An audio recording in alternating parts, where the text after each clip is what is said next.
Oui, mais parce que, à la vérité, il n'y a pas un leadership qui s'impose au sein de l'opposition. Vous voyez, parce que quand vous avez un leader qui s'impose, les autres opposants eux-mêmes comprennent qu'il faut composer avec ces leaders. Vous voyez? Et donc, il faut composer avec ces leaders, il faut mettre en place une organisation, mais en mettant en avant ces leaders. Et quand vous avez un espace politique où il n'y a pas un leader qui s'impose, alors qu'est-ce qui se passe comme conséquence? Vous avez un émiettement du leadership. Donc, vous avez chacun qui se positionne, chacun est dans une démarche de posture, à la vérité. Donc, aujourd'hui, si l'opposition est émiettée, dispersée, parce qu'il n'y a pas une figure qui s'impose d'elle-même. Vous voyez? Ce que vous venez d'entendre, ce n'est pas moi qui l'a dit. C'est une vérité dite par un opposant du régime. Une vérité politique froide, lucide, factuelle. Et pourtant, chaque fois que je dis exactement la même chose, on m'accuse de suivre le président Denis Sassou. Alors aujourd'hui, on va poser les choses calmement, sans émotion, sans insulte, avec des faits. La vérité est simple. Et elle dérange. Il n'existe pas aujourd'hui de véritable leader de l'opposition en République du Congo. Un leader, ce n'est pas quelqu'un qui parle fort. Un leader, ce n'est pas quelqu'un qui insulte tous les jours sur Facebook ou YouTube.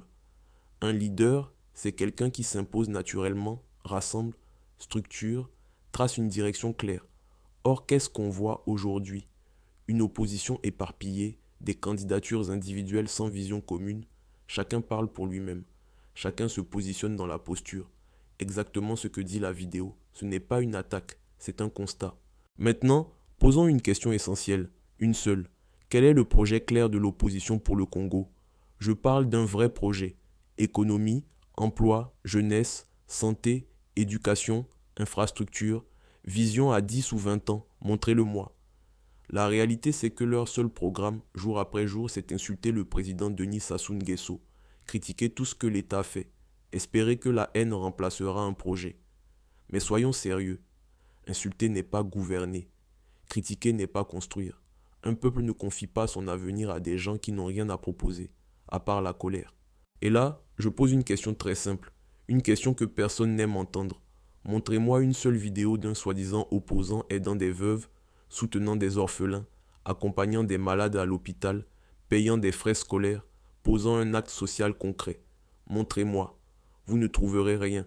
Pourquoi? Parce qu'ils ont fait croire aux gens que on ne peut aider le peuple que lorsqu'on devient président. C'est faux. C'est un mensonge. C'est une excuse.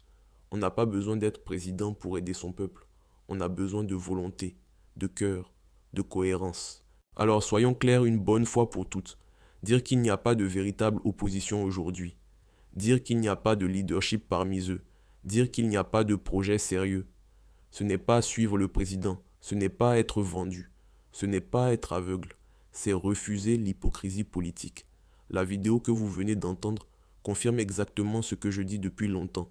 Ce n'est pas une opinion émotionnelle, c'est une réalité politique observable. Oui, une démocratie a besoin d'une opposition, mais une opposition sérieuse, structurée, responsable, porteuse d'espoir. Pas une opposition de haine, pas une opposition de cris, pas une opposition sans vision. Le peuple congolais mérite mieux que des insultes. Il mérite des idées, des actes et des leaders dignes de ce nom. Rendez-vous le 15 mars.